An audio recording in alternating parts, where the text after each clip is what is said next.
Harris. Singer. Staley Berry. Trainier. Frizzalone. Here. You have a quorum. We also have Mr. Brooks. All right, pledge first. To the flag of the United States of America and to the republic for which it stands, one nation, under God, indivisible, with liberty and justice for all. It's a good one. Everybody must have energy. We'll try to buzz through some of these things. First up, I had the approval of minutes from March 6, 2018. Second. All in favor? Aye. Opposed? Motion carried. We don't have any old business, so we'll get right to the new business. And first up is a discussion regarding budget amendment and increased appropriation county clerk 2018 budget. Nancy. Hello. How's it going down there? Good. Everything good? It's great. Doing good. Okay. So what I'm working on, I've been working over the years. We have our vital records. That means our birth certificates, our death certificates, our marriage license, and applications. In the past, we've used ViewWise and microfilm. And now we have a content manager that we've been working with, Mike Thompson. So my goal now is to get all my documents scanned so we can take advantage of our content manager system. So in our vital records documents are starting to get brittle and old. You know, we go back to 1836. So my goal right now is to start scanning them, but we have an outside company that's going to be able to scan these documents in a very timely manner. And that's our goal, that we can have it done quickly with the resources by using this company. So Mike Thompson and I have been working closely on this along with Judy. And basically I have the money in my automation money, and I just want to transfer it into my code. What is timely? Is that Oh, it's 3 months. 3 months. 3 months? Okay. 3 months compared to like years. Right. No offense to anybody, but, no offense, but we want to make sure we don't have the manpower, Right. the staff over there to scan all these documents. And so that's the only way it's going to happen. So and I'm also worried about this, the documents, because if we have a flooding or they're not No, backed up understand. anymore. Makes sense. So, And you have the money in the line. Yeah. so I'm doing this in phases. Phase 1 is going to be the birth certificates and then the death certificates. Then we'll go on to the marriages. And then after we're done with the marriages, it's going to be a little bit more expensive, so that's what I want to tell the board. Because when we start doing the older documents, they're folded. So it's going to take a little bit more time and money to get those done. But at least we could start out with the birth certificates now and the death certificates. So this is birth and death only, And then- you're just moving on. And I gave everybody a handout. We gave you a handout so you can see the faces, so everybody will know. And Make a motion to approve. we sent it to Beth. So we sent it last week. Well, we can give everybody a get copy. that Yeah. It'll be back up on the. All right, well, we have first and second. Do you have any other questions? I had a question, Mike. Go ahead, Darren. Just real quick, Nancy, I see you're transferring roughly $45,000-$50,000. What's the cost what's the cost to complete the birth certificates and the death certificates? That's what it is. That dollar amount. It is exact. Transferring Okay, exactly. thank you. I didn't see that. Okay. It's like, that's not covering the older ones. No, that's only phase 1. Right. So when we get into, I'll come back up again when we get done with phase 1, and then we'll have to maybe transfer more money. But I thought we'd start out with just one phase Yeah, and let's get it keep coming done and back see up if here. it goes right. But it's gonna be great, because I'm gonna put something on my website, because these documents are actually leaving the building, but we still could get our residents or the people that need their birth certificates. It's gonna be documented on my website, but we can also get that image to them within 4 hours. Yeah, so Awesome. nobody's gonna have to wait a long time, because people need their documents to get their birth certificates, to get a passport. Right. And they always wait till the last minute. And they always do. Oh, yeah. So nobody needs to panic, but I'm gonna put everything on my website. Right. So, Awesome. Any other questions?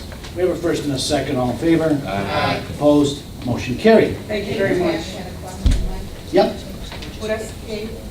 Oh, I was just one question, mainly for you, Nancy. So then the documents, once they're scanned, are they destroyed, or are they Oh, also never. kept? There will never be Okay. destroyed. I was just curious. But at least we'll have an image somewhere else, so in case we have a fire or damage, they're protected. And this is the way of the future, because people really need to scan their documents, not only for vital records, but everything within the company. Because we have a space issue, but we work with our archives department, with the state, and they give us how long we have to keep things. And we have to keep that as a permanent record. But we scan our petitions, we scan everything, because that way, if anybody, a customer's call, we could just, it doesn't take, well, we gotta go find it, we have to go get it at the warehouse. It's right there at our fingertips. So it's gonna be the way of the future for everybody. But we also wanna take advantage of this content manager system Right. that the county purchased, and now we are. So it's a good, you know, with us working together, we're making it happen. Yep. Awesome. Yep. Okay, so as long as you're there, next up is discussion regarding the increase in vital records fees. Okay, so that's Sue. Sue's gonna help you. Yeah, Sue.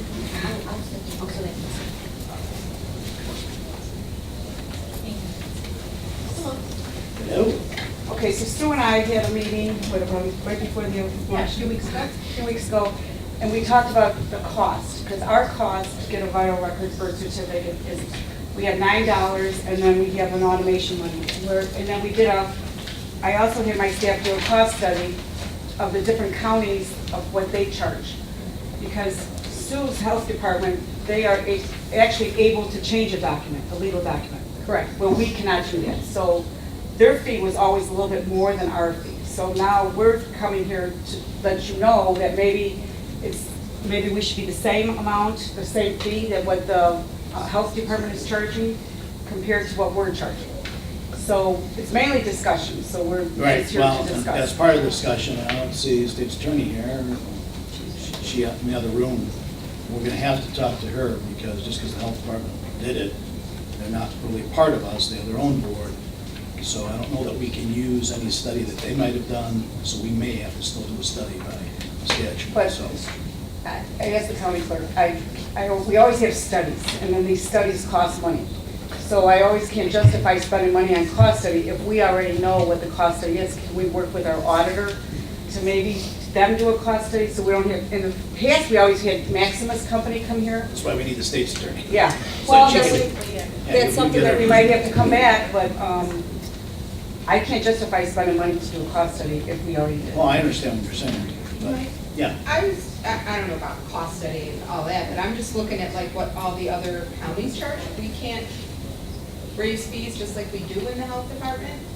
Well, again, the health department has their own board, so they're Right, separate, but so we they're raise voting. a little bit, like when they're doing a food inspection fee. Right. Health department. Right. But we, by state statute, when we do an increase in the county functions, then we have to do a study. So we have to see what First. state's attorney can tell us. Should we ask for a legal opinion from them? Okay, good. She's fine. Okay. If I could just We maybe, have justification. I don't know how this coming up.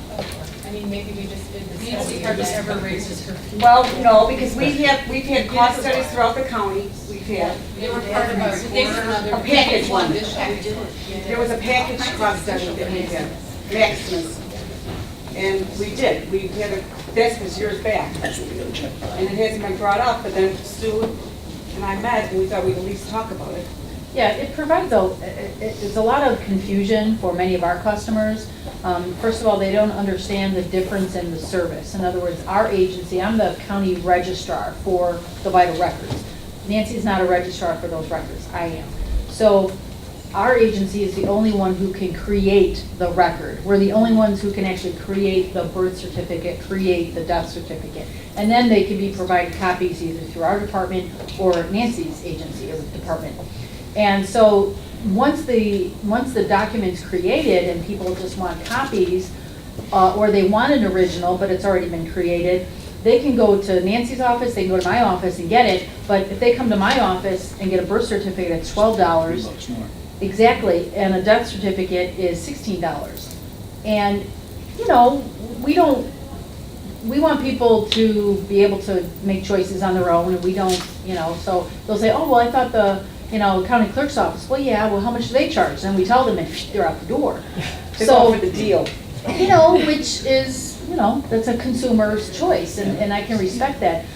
So then we just started to talk about what the other counties charge as well, and as you can see, Will County is the lowest. Right. And I know, budget times and creating revenue and, you know, I know this isn't gonna be $1 million, but it certainly could help the bottom line. One thing I want to mention though too, I always want to think about it does take less time that we're digitizing the documents too, because it's all about time is money Right. too, and how Right. long it's taking a staff member to actually go get those documents and make a certified copy of it out the door. So, but I think it's wise that we work together, you know, to make sure, if we want this to happen for the county. So it's always been, the cost study said, how long does it take somebody to get that document, to get it out the door? Well, we're fortunate because all my records are still in the office, in the county clerk's office. We don't have to go to the warehouse or anywhere to get them. They're still here. So it's just conversation that you want to Okay. bring up. Steve? Yeah, you know, if it costs more money to do it, then I can see justifying an increase in the fee, but if we're not increasing the cost, we're not supposed to be doing stuff for a profit.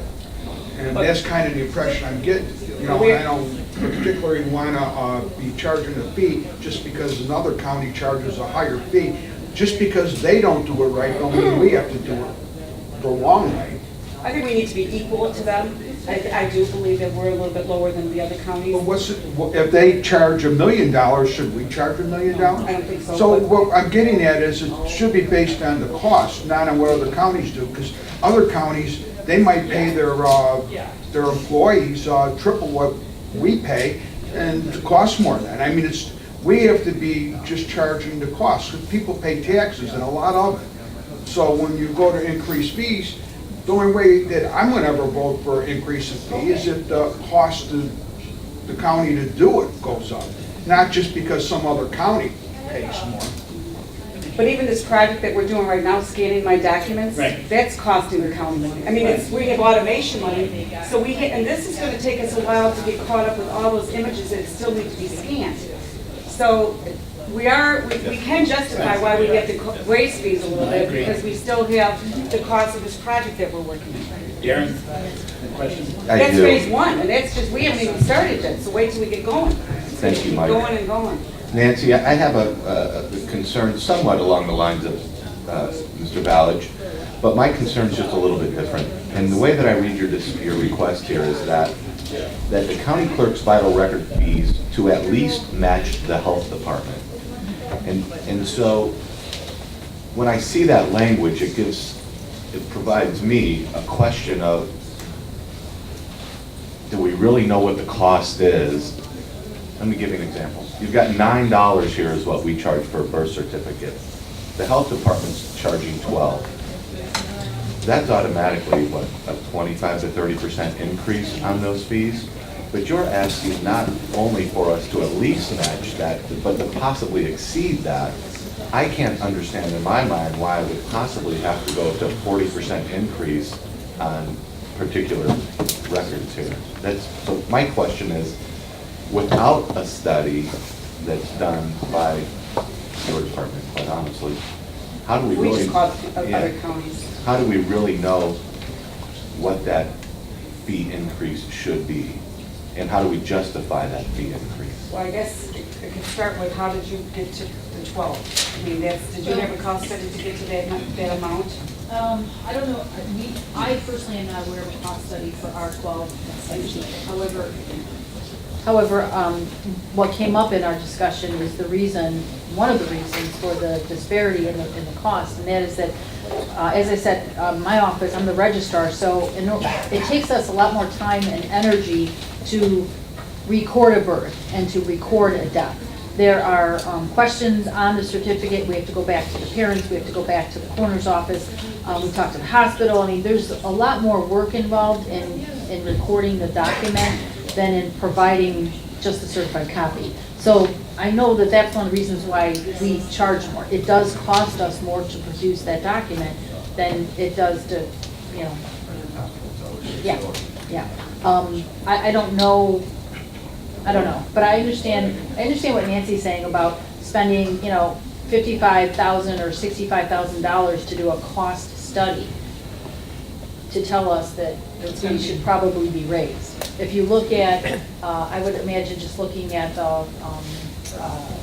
salaries of your staff now as opposed to, I don't even know when I don't even know when the last time your fees were increased. It's been a long time. Could you Like remember? It's been 15. before you. It was before, way before me. So that's a long All time. right, well, Mary, So, you're still looking up? I am looking, there are fees set by state statute. I have not found anything authorizing an increase over those fees.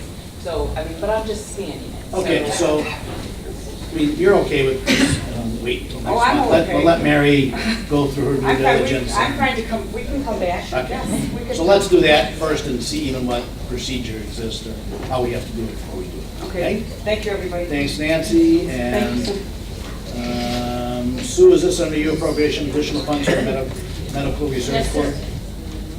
Okay. Give us the abridged version. yes, we wrote for this grant so that we could provide food pantries to the food deserts within areas of the county. One is right near our office where the grocery store closed. And so we wrote for the grant, we received it, and we would like to spend the money to provide food pantries. Can I have a motion? Moved in second, all in favor? Aye. Opposed? Motion carried. Thank you. Thank you. All right, next up, review of debt service and bonds. Victor, Leslie. Morning, everyone. Good morning. So tell us what's happening in the world, keeping in mind that USB just told us what's happening, so we gotta see if you're on the same page. No April Fool's. Well, I'll start by giving you two numbers Okay? that you can just put in the back of your mind. And Leslie will give you a presentation. But those two numbers are 3.66 and 5. 3.66 and 5. 3.66 is the cost of money the last time you came to market in 2016, August of 2016. That was the cost of the last bond. And 5 is the number of rate hikes that we've had since then. So, Need one more. yeah. So you're saying the cost of money is higher? Cost of money is going to be higher. But you'll be surprised at really how little it is, because the demand in the market for municipal bonds, especially for a highly rated county municipal bonds, is very high. There are still people out there that desire municipal bonds, even though that there's such a drastic tax change for individuals. But go ahead, Leslie, why not? So if you flip to page 3 of the presentation I passed out, here we have 3 different scenarios that we ran for a bond issuance this year.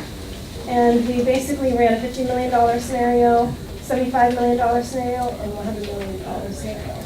So what we did was we kind of mapped out the 2016 issuance in the kind of light gray shaded bars. And then we kind of layered on another issuance. And so each of these scenarios shows you what potentially that debt service can look like. And based on whatever needs you have remaining for the projects, this is what we're showing. So for a $50 million scenario, we're looking at an all-in TIC of 4.24%. For the 75 and 100 million, that's looking closer to 4.3%. And I know that you were interested, Mike, in the premium figures, and that's 5,000 for the 50 million, or sorry, 5 million for the 50 million, closer to 7.7 million for the 75 million, and 10 million for the 100 million. Just some background. The premium is the coupon that the market demands. It's generally a little higher than the current rate.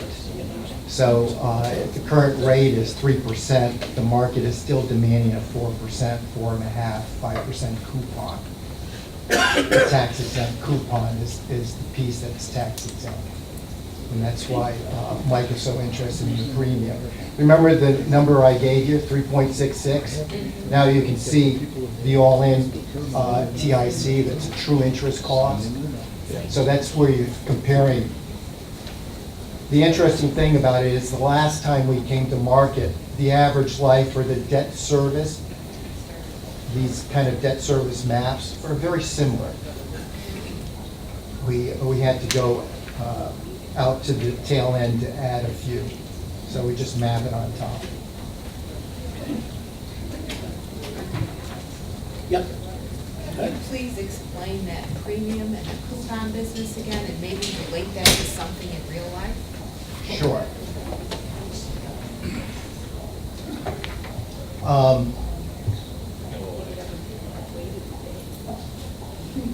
And Stop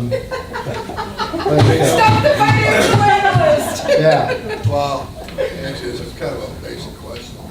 yeah. I mean, it's Real easy like, then. I can tell you didn't take business in school. No, and I own one, and I don't have to deal with premiums and coupons. Most deals- Okay, Okay. let me see if I can try to explain it. In the old days, I'm talking about, what's the coupon rate? what's a coupon? The coupon rate is the rate of tax exempt interest that you get. Okay? So if it's 5% and it's $100, you would get $5 every year as tax exempt interest. So if the current rate that the market is paying is 2%, people will pay more money for a 5% tax exempt than a 2% interest rate. So generally what they have to do is they have to pay a premium for that, Sort of like points on a mortgage. points on a mortgage. I think we Okay? had this conversation 2 years ago. It's just- Right. You need to keep telling me, because this is not real. Okay, so you're right, as you pay more points on the mortgage, it seems like the rate goes down, right? So we, last time bonded for 175 million, we had a $30 million premium. We're paying back 175 million. So plus that. So the other thing you might like to track is, these are taxes on bonds. So if you have a 3% coupon rate, tax equivalency, say it's $3, and you're getting for every $100 that coupon. Tax equivalency is maybe $4.25. Right. Because you're not paying taxes on it. That's why it's attractive for high-end investor, private banks, and that's why you'll see a handful of folks buy all, be redistributed amongst their clients. But and that's also drives it, is the fact that the return to them is actually higher. That's why they'll Well, pay the yeah, anyone that has a tax burden, this is generally a cheaper way for, to address that tax burden. Great. Okay. Yeah, Darren, go ahead. Victor, just based off of the numbers that Mike just said, at 175 million, we received roughly a $30 million premium, which is, and that's 17% roughly, something like that. It looks like the premium, what is it? Now we're at 10, right? Right. And so, let me just quickly, why is that? Why is it dropped? Because- Is it because of the amount, the It's because 175 rates to have the 50? increased. So you're using the same coupon rates, like 5%, but then the actual, like, yield that is being paid increased, so then you're decreasing that premium. So as rates kind of get more close to, like the 5% level, then that's gonna be closer to 100 for the banks. Okay. So when we first went out to buy, when you took money and you tried to put it in the bank, you were getting pennies. So we put it, now it's more. Yeah, as long as we get more. As long as we get the money, Yeah. you need an explanation of what. Yeah. Always get more money. They're welcome as extra. But We're taking Dan, Dan, the true number to focus on is really the TIC, the true interest cost. That really is the cost. All this other stuff, like the points on a mortgage, it goes back and forth. You can, it's a seesaw. You take some here, you get less here. but we try to give you, we're trying to compare apples to apples, and the TIC is the apple comparison. Okay? And so I had Leslie and Victor do a 50 million, 75 million, and a max at 100 million, because that's, 100 million is the max that we could bond based on a resolution. We will get nowhere near that, but that's max. Based on the resolution that we said, we could bond up to 275, we already did 175. And a lot of this will be determined once we develop, and we'll talk about that next in the healthcare department. Okay, continue. Yeah, so once that. Jim's got a question. Go ahead. Question, this is another, We have to turn off. Oh, yes. There we go. Well, you know, we show what you think the rate would be. Can you maybe talk about, before we go further, what's that based on? Is that it's based on the Fed's raising rates 2 more times this year, or 1 more time? I mean, what is the methodology? The methodology, is it back here? Yes, Is that's the next part of it. The methodology we use to look forward to say what we think rates may be, based on what, and I assume it's based on what we feel the Feds are probably going to do. And Yeah, of course, so- a little bit on demand for money. This particular analysis is based on current market rates. And so what we have is a MMD, municipal market data curve, that kind of aggregates a lot of municipal general obligation bonds. What's the curve again? MMD. MMD, okay. And so when we price the bonds, we go off of that, and then we kind of price to that particular index, and use a spread, that will be the county spread based on what investors believe the creditworthiness is. So in this case, I think we were using a spread, conservative spread of 75 basis points. And if you flip to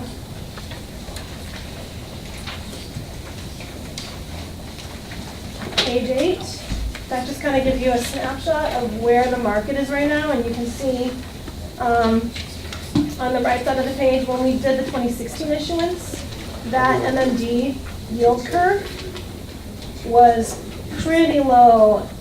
The blue lines, the blue bars kind of indicate where those rates have been over the past 30 years, since 1990. So you can see that the purple line at the very bottom was when we last issued, and rates were really low back then. Right now, rates are in that red line, that yield curve, and so rates have increased a bit. And so we're basing our analysis off of that. As far as interest rates, Wells Fargo's projections are that there will be 3 more rate hikes this year. But of course, you did meet with another firm and get a different sort of. USB said 2, so maybe 2.5. Well, they also said things based on, you don't know how the tariff thing's gonna shake out, you know, because it's. Yeah, and actually, if you flip to the next page, you also see where we mapped out our interest rates since early 2016, and we kind of highlighted where they were when we did that 2016 bond issue. You guys were very fortunate in issuing pretty close after the Brexit incident, so that was where rates were really close to all-time lows, and rates have since increased. The 30-year has increased by about 79 basis points.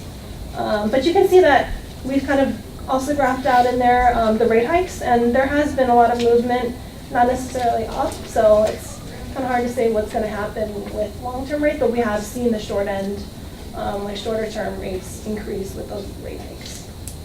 Now, your bond for both the 2016 issuance and this current issuance is a 20-year average life. So you should take a look at that purple line. And specifically, the change between it is about 80 basis points, or 0.8%. So basically, Leslie, you were saying that this board was very smart to bond when they did. Yes, exactly. Must be the chair of the finance committee. Yeah, There's the right. whole board that made the decision. Yeah, but there's different, Omar made a decision, but he'll take full credit. there's a lot of different market factors at play at the moment, and one thing that was mentioned is that municipal supply is down quite a bit this year, by 32% year over year, and that's the result of tax reform. At the end of the year, there was concerns that certain deals wouldn't be able to be issued on a tax exempt basis, and so a lot of, That's still on page 8, you'll see it on the upper That's an interesting, left-hand. so the supply of municipal bonds is going down. So municipal entities are not going out for money. It doesn't mean there's not considerable demand for it. Oh, well, one of Yeah, the so- changes in the tax law is there's no refunding, no no, advance and refund. tax exempt advance refunds. And so before, you could issue refunding bonds to take out bonds well before the call date. But that eliminated about 20-25% of the market. And so what we're seeing is really low supply, but there's still a lot of demand. And if you look on page 8, the bottom left-hand corner, you can see a graph of fund flows, and this shows funds buying into muni bonds. And year-to-date, we're seeing net inflows of $6.3 billion. So that shows strong demand for muni bonds. That combined with a really low supply is good for issuance this year. And then as we look into the summer months of June and July, those are months where there's a lot of bond principal and interest redemptions, and so there should be a lot of cash available to purchase bonds, especially if supply is well below. What was that time frame? June and July is typically a lot of strong demand. Hopefully we're ready by then. Yeah, we did August last time, and we did well, so. Karen's saying yes. That's the first yes I got from Karen in a while. I was just shaking my head. No, I was Yeah, saying. she's shaking her head like, no. Well, and maybe you're gonna get to this, I don't know, but the part of the analysis we have to probably do is we probably still would not actually spend this money until 2019. We might start expending it early 2019, but I'm going to say the actual expenditures will maybe start taking place after the first quarter of 2019. I mean, outside of, looking at actual start of construction, there's soft costs ahead of time, and we won't need bond proceeds for that.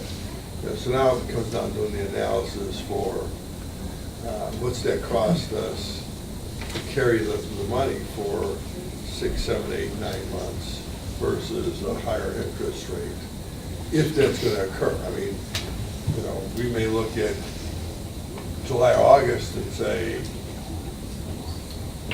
we got one more increase from the feds, they won't think they're going to do another one. This should be stable until through the first quarter of 2019. I mean, we have to do some of that. So I think that's the next step we have to take. From the bond side, right? For the bond side. Right? Melissa, do you by any chance know how much money we have left from the original bond proceeds, $175 million?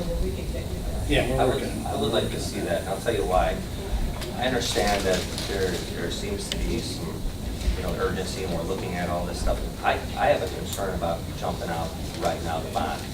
3 years ago, I went to the board and I said, we need to bond out as much as we can, bond out more, because I really see, from the Fed side of things, what's coming. But I would caution the board members, in 2017, the Feds had 3 rate hikes. I believe the last one was in December of 17. And we started the year in 2016, the 20-year yield was actually higher than what we ended in 2017. That's even after the 3 rate increases. So what I want to see is, I want to see how much cash we haven't gone through yet.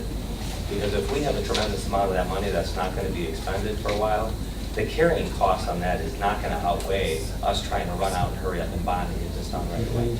We also have a deadline of the original bonds. I believe it was 3 years, correct? 3 years from what day? Is it the August date? Should end April 23rd. So April 23rd. So we have actually until April 23rd of 2019 to go out for an additional bond. I just want to make sure that we have all the numbers, because as we continue to go through discussing the health department, which will be up next, we talked about the EMA, we talked about a lot of projects, even the twin building that could possibly go where the current courthouse is going. We don't know what a lot of those numbers are going to wind up costing us. And I don't want to go out for 2 and 3 and 4 bond issuance. And I would like to actually know what we're going to spend. The White study comes back, we kind of have an understanding. We're working with Juliet on a couple things. There's a few things that are still in play. If we could somehow run the cash that we currently have out and then come up with a final number and say, you know what, here's what we are going to need to finish our capital projects, I think that might be more conducive than saying, I think we're going to need 75, 50, or 100. You know, I'd like to just get a more accurate representation of what we're going to need. You know, if I may, you know, I don't disagree with you, Ray, but at this point, you know, not only am I concerned about carrying costs, we have not gotten a figure on how. Right. We don't know what that building's potentially going to cost. You know, I don't think we're going to need to go beyond, I don't even know, believe 50 million. And unless the capital program is expanded to include something else that it doesn't include now, such as the redevelopment of the courthouse, old courthouse site, which will be the old courthouse site. You know, I don't go beyond the health department. And quite honestly, when it comes to that courthouse site, there's a lot of discussion has to go on. My vision is maybe a little more global for that site. That we would have a lot of things there, including a private sector partner, including maybe the city of Joliet and Will County all going in the same building. When I say, and having a private sector portion, I think for retail and office, because it's that important of a site, I think, for the redevelopment of that area. But so I don't go beyond the health department. Once we get to the health department number, as far as I'm concerned, we're done. We're done. So we don't need to go beyond that. And of course, we don't want to bond more than we need. So we don't really know what we need yet. Quite honestly, I think it's going to be something less than 50 million. That's my. Yeah. And unless we're going to include some real, what I'm going to call a capital that's long-term. You know, for example, we could have used it, you know, maybe for some major renovation or replacement of something that gets replaced every 20, 30 years. It has to be something that has the life of the bond. So we've talked about those things. So. Yeah, and I think once our resolution's up in April, as far as this bonding, that's for these projects. And we create another resolution for that next year, because honestly, I don't think we can get any more buildings right now, once we get into health. Well, I don't think we're gonna have the resources to bond it. Right, that's what I mean, we can't handle. We have to let some stuff run off. Yeah, we can't handle financially to do those other buildings just yet. But it is gonna be, and I think by the time we get the estimates, from working with the architect on the health department, by the time we take a look at where we're at on the county courthouse, we'll know what we need, which should be this year yet.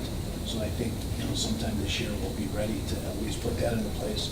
And then we should pretty much be bonding for what we need right now. Then we create a new resolution as we see stuff run off, and that could be several years from now. Then we would have to allow it to run off and close that previous resolution, because $275 million was the original resolution. We've only bonded out 175. The county has showed that it could pay up to 275. Yes, we have. So if we had taken that, if we go out and bond for that final 100, there's no doubt in my mind that we could not only pay for every building that we need, including some maintenance, because there's no way that I would sign on to spending, you know, $60 million on the old courthouse site, or $80 million. I think so.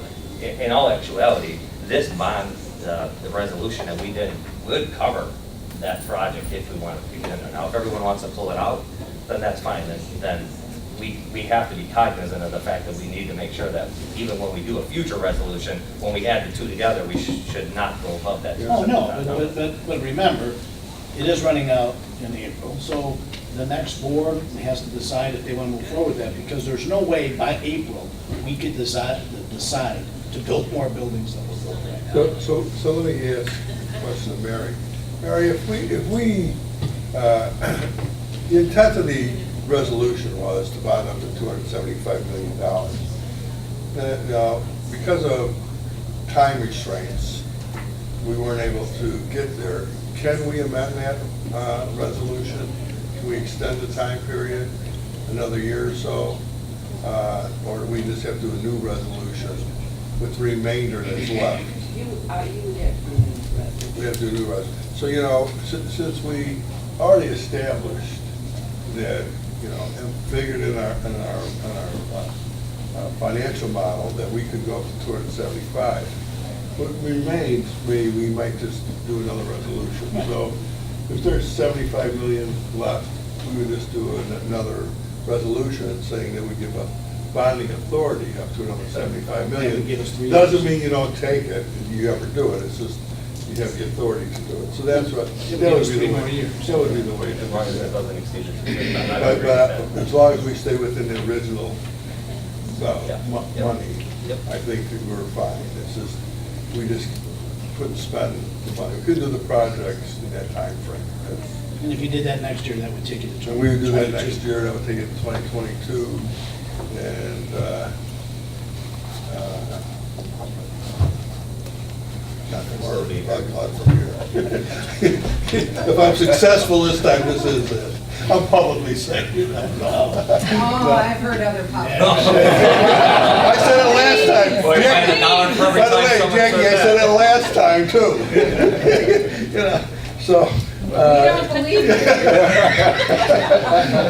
But like I said, I think it's 2022, which really will enable us to look at that site, because I can't impress on the folks how important that site is for Joliet and Will County. And the potential of the site, I think, is really considerable. So, but it doesn't mean we won't have partners, more than one. So. Could I? Yeah. Could I ask? I'm shutting off. Okay. No. I can't get off. Could I ask, though, just going back to your comment, listening, Ray, with Capital, that even though we bonded, Mike, for 175, we had potential up to 225. No, We authorized 225 in that resolution. 275 in that resolution. Yes. Right. Okay. So does that mean, for lack of a better term, Victor, that we have a equity there, that we would not need another resolution if we chose to do some other capital project? Till April of next year. When that runs out in April Then the next year. resolution's over, so. So we could not use. But the problem with that is we would have the projects, we would be under real pressure to spend it within the guidelines of the Right, before IRS. that deadline. And Right. we'd have the carrying costs. Right, okay. I got it. That's why we. But we would just create a new resolution Okay. to say that we would have authority to do maybe another 75 million, and then that would last for 3 years. I was just trying to Whether get we spend it or not. more buildings in my district. I That's why, know. just more, I need more. Thank you so much, man. Karen, did you have any questions? I mean, I know you guys talking and get your stuff, and I know you don't have any questions for Victor, because you can always call him, but anything that you would want to bring up that would be pertinent for us to know now? Well, the one thing that I do want everyone to be aware of is the timing of this. Victor and I had, and Leslie and I had this conversation, is if we issue these bonds, we're gonna have to abate for them this year. So even if we don't have a P&I payment, we do have to set aside the money to abate. So if we're talking about debt service at 3 or 4 million, we need to come up with $3 or $4 million this year. Just so everyone's aware of that. Okay, thank you. All right, Leslie, anything else? Victor, thank you so much for coming up. And by the way, Leslie's getting married, so everybody congratulations. I told her to get a good prenup, but.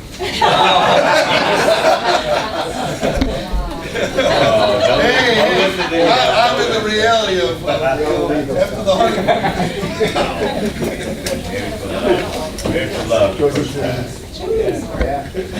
All right, next up is the discussion regarding the budget for the health department building. No, not you yet, Sean. You know, this is just an open, we really don't have any substance to talk about right now. After the next meeting, capital, when Uber is officially approved, I mean, Chris, all we're saying is that you heard this meeting, obviously, our next goal is going to be not necessarily just numbers, but we are gonna have to get to a number at some point based on what is designed. So we know what we're gonna need, so we can do what we just said we're gonna do with Victor and make that next move when it's appropriate. So one of the goals, once we have the architect on board, will be the financial part of it as well as the design and schematic. Yeah, go ahead. One of the things I wanted to add that I'll be bringing up in capital at the next meeting is the fact that, you know, we're talking with Mr. Musis last week. One of the things that we did for the previous project was we actually brought the construction manager in on the courthouse extremely early in the process, even before the schematic design, just so that they could help drill down the budget, help drill down the number. I know originally we had talked about bringing in the construction manager after schematic design, but after conferring with Mr. Musis and then back with a couple of the individuals, you know, they all felt that it was probably a good idea to help us arrive at that number, because while the architects may be able to say, here's a budget and here's a number, the CM is going to actually give us a much more accurate, close number, so that we're not cutting services or we're not cutting vital programs thinking that we have to cut them, and then at the end of the day, all of a sudden get to the table and say, wow, we're X amount of $1 million off the budget, and we already cut those programs out. You know, if I may, Jason, I see you out there, you know, that's an employee you're tall, I get you know, just have an understanding, it's not that the CM does the architect's work. I mean, the architect is still responsible, but there is a collaboration that I think makes the process sometimes a little more trying for those involved, but I think for the user, for us, the customer, very often I think we wind up with a pretty good result. I don't know, Jason, you kind of you went recently, have gone through at the courthouse. I think it's a positive way of doing it, even though it may have given you some heartburn on some days. I don't know if you want to comment about working with a CM and the design team, CM being involved with the design team at those early stages. Sure, I'd agree with you. We had a good experience. I think it's valuable to the process, you know, just to kind of work together as a team as you're working through the design to tighten up numbers and schedule and all that stuff. So I think I'd recommend it for sure.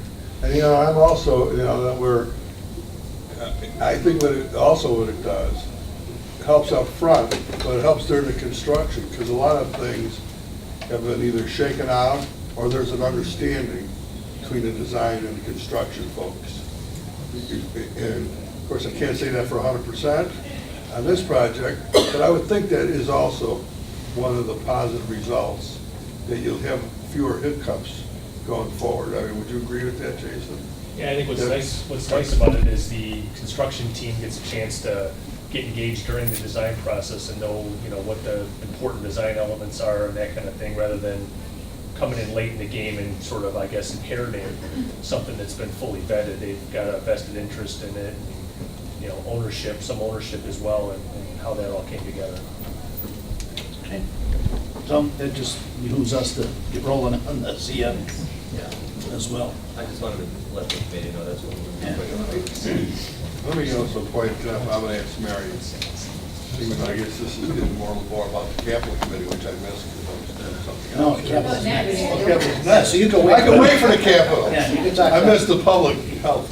Right, public health. I'll wait for the next. Okay, so anybody else have any questions about that right now? Like I said, we're pretty early.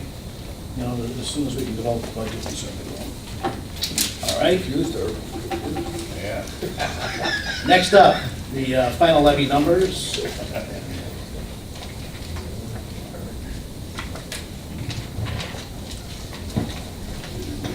Hello. Okay, so what you have before you here are the final levy numbers that have come in from the county clerk's office. And these are based on, the first column that you see here is comparison based on what was estimated and what actually came in.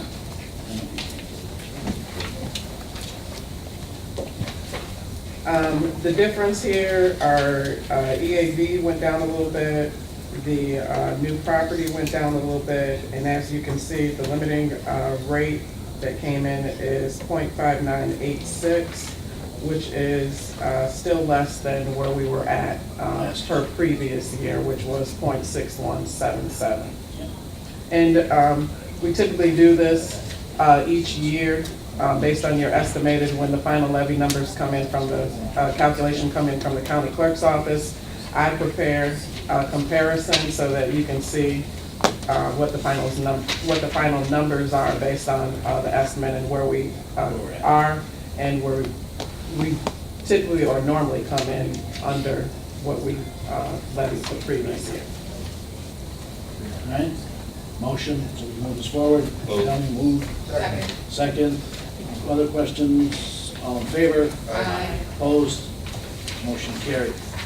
What's nice is we're already getting some projections from Rhonda for next year, which look really good.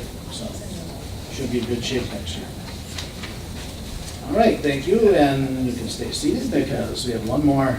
Yep. This is our last cleanup, you think? This is the last cleanup. Okay. I don't think Karen will allow me to do anymore. No, we're done. So this is the last cleanup for 2017, and as you can see here, we have one item for corporate fund and then several for special funds. And this is basically just moving or transferring available funds to some other line items within their budget. Okay. Have a motion on that? Second. All in favor? Aye. Opposed? Motion carried. Thanks, Rashawn. We have the assignment of tax sale certificates. Motion. Move. Second. All in favor? Aye. Opposed? Motion carried. And finally, we have the authorized county executive to execute necessary documents for the delinquent tax program. Move. Second. All in favor? Aye. Opposed? Motion carried. Do we have any other new business? Any public comment? Public comment? Public comment? The chairman's report. Jim? I don't know if there's another time where we wanted to comment here or Oh. if you wanted to just talk about the funds doing well or whatever. Yeah, we just had the OPEB meeting right now. We're ahead of the curve right now. We're ahead of the norm, so we're in good shape. Obviously, there was a little dip this last quarter, but we're still ahead. Still outperforming the market. Right, outperforming the market, and we're still ahead for the 2-year period that we're looking at. We're moving that next piece of money into OPEB that's in our budget right now, and they'll keep us abreast. Like I said, it was interesting to see Victor's presentation versus USB. They had a little different take. USB thinks there's going to be only 2 increases, maybe 1, where Victor thinks there's going to be at least 2, maybe 3. So they're kind of 1 increase off either way. But it's interesting to get a perspective from either one. They talked about different things like international markets, which they think are going to spike a little bit. But as Victor said, and certainly as USB said, this tariff stuff will affect things. And if you watch the market lately, it's a little bit of a roller coaster, but we still haven't reached the 10% correction, which generally happens. So we're still within that range. So even though we've had some big dips, things are still pretty good. And Jim and I asked a big question: when you pull the plug on your portfolio, when that fixed income gets to 4% for him, 5% for me, time to pull the plug. But they gave us some good information overall. But suffice it to say that we're in great shape on that. Well, what they were explaining on that, when you get to 4% rates, the fixed start going down. Right. Assets start moving, so we have to kind of watch it. But I think, we're getting close to having that fund as a self-sustaining fund. Right, yeah, we're just right about there. We don't have any executive session, I don't believe. So we have a motion to adjourn. All in favor? Aye. Opposed? Motion carried. Thank you very much for coming today. Yeah, the,